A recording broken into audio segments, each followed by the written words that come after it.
because there's no conflict there really. It's a serious situation compared to what the media says about refugees or asylum seekers coming to this country.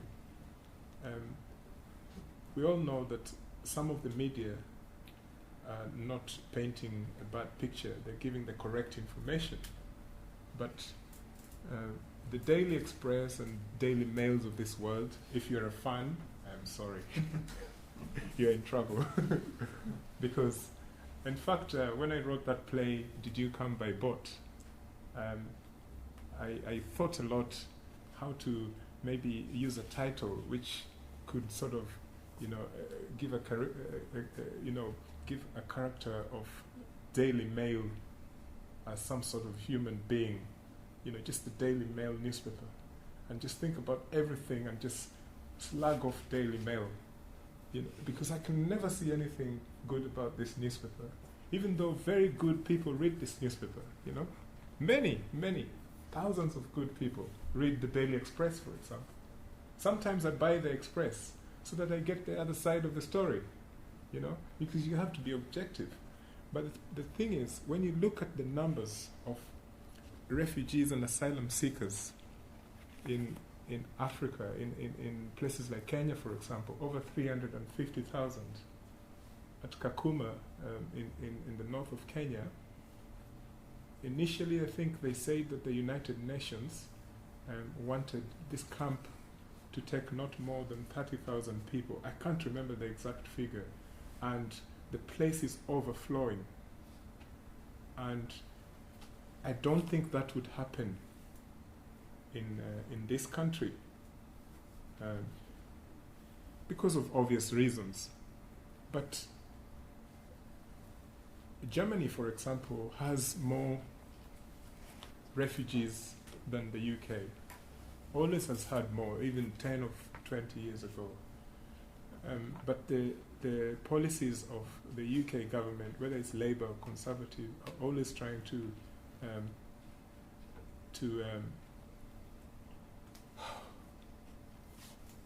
introduce this factor of Fortress UK.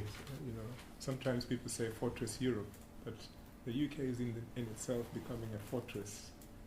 And when you speak to migrants from countries that are very poor in the global south, and more especially the Africans that I interact with, and I have to say, this particular sentence that I'm going to make is not in this report, but it is associated with what they think or what they perceive.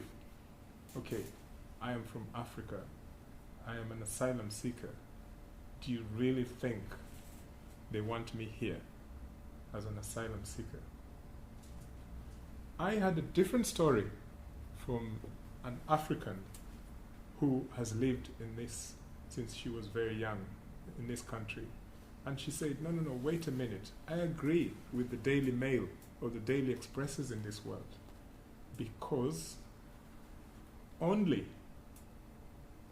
middle classes of Africa, only people who can afford to buy a plane ticket, if they call themselves refugees or asylum seekers, will be able to come to Europe. Because those who cannot afford to do so will go across the border around where they come from. For example, I come from Kenya, and if I wanted to run away from a retrogressive system of a government, I will simply trek across the border to Tanzania, or take a bus to Uganda, or say Sudan, that sort of thing. So the debate, even amongst immigrants, is quite controversial. So this person said to me, look, I think the Daily Mail is right, because you can only afford to come to Europe, and yet you're an asylum seeker or a refugee. Because if you're a genuine refugee or asylum seeker, you should go to the country next door. or somewhere thereabouts. And then the debate opens up like a can of worms, because everybody has an individual story, which means if that person was part of a human trafficking system, and they paid a certain amount of money, or they came to this country as students, and maybe something happened to their family back there, and now they want to redefine themselves as asylum seekers or refugees. So all these things make this migration debate quite fluid. And in our report, the stories that we have of asylum seekers, of refugees from Sudan, Iraq, Kenya, Zimbabwe, they were all very different. Very different. Because the person from Iraq talks about the social grouping that they come from. You know, their preference of identity, rather than heterosexual, homosexual. Okay, this person feels that they were being persecuted. The person from Zimbabwe and the system that's going on over there has a different story. But in all these four situations, there was no heavy criticism of the UK border agency or the immigration authorities, but it was the pace at which the cases were being heard that was a controversial issue in the report. How am I doing for time, please? Well, you can go on as long as you like, but No. You've been talking for about half an hour or so. Half an hour, You might so want another to a few questions in. And yeah. So about maybe 5 minutes. 5 minutes. yeah, 5 minutes. I will conclude. I'll just wrap up. So before I went into that, I was going to talk about discrimination and racism. So I'd done the comparison bit about what's happening in the global south. Oh, I hate those terms. Global south, global north, sub-Saharan Africa, North Africa. Where do these terms come from? There's a revolution in Africa, actually, as we talk right now. Because, as you know, Egypt is next. And, and before you know it, the revolution is here. Sorry, those are my kind of militant tendencies. Don't have a gun on me, sorry. I don't use guns. But I'm a militant in a good way. But, okay, racism. Some of the people we spoke to, they said that there is this, most of the people actually talk about indirect racism rather than direct. And then there is racism that comes from, youths doing so-called prejudicial things, like, someone could taunt you in the streets and stuff like that. Now, I would like to divide this into two. The first bit, does this mean that in this report, if racism was not so pronounced, does it make this report different from other reports that actually say that racism is a massive problem? So, or is it because we only interviewed 12 people? So that if we interviewed maybe 100 people or focus groups of hundreds of people, the story would be different. And so that's one thing. And the other thing about the story of racism and discrimination is that these people that we spoke to, a lot of them say that there's already some work that is ongoing in the community that is addressing those difficulties, those challenges. Some were saying to the extent that it's a universal problem because there's other forms of racism that are not defined as racism. Okay, for example, ethnic chauvinism, wherever you come from, or religious chauvinism.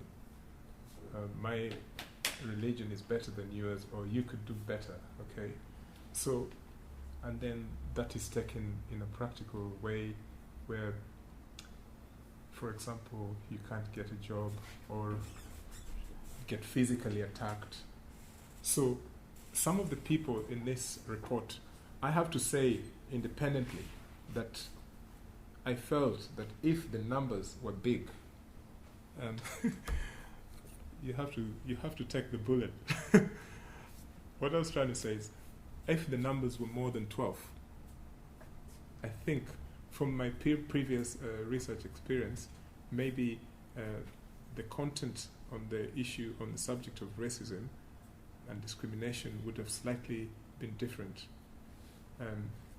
And also it depended on the social profile of these people. Who do they interact with? So if you're doing like an ethnographic research, you would find out a bit more about, by observing, what communities, where do they live, who do they interact with, why are they there, what jobs do they do? And I think then the question of discrimination and racism would be different. Some people say, well, you can't say that because it's like the old debate in community relations, which I highly despise, that sometimes there's this notion that, and the statistics are there, they're actually there, readily available from ACK, from the Life and Times survey by the Northern Ireland Statistics and Research Agency, that in the past so many statistics have shown that the Protestant communities in Northern Ireland, especially in the poverty-stricken areas, I use this term not in a conservative way, but just as it is, that those are the communities where an immigrant or someone of a different color or nationality may face racial prejudice or abuse and so on and so forth. I don't agree with that because a lot of people have said that they've faced racism, whether it is from the Protestant community or Catholic community, it doesn't matter. That dichotomy does not exist to them. What they say is the problem is there, and if it's there, it can be coming from anywhere. And this is one of the areas that we didn't kind of put a spin on too much because people were telling us that even though there is racism, to them it wasn't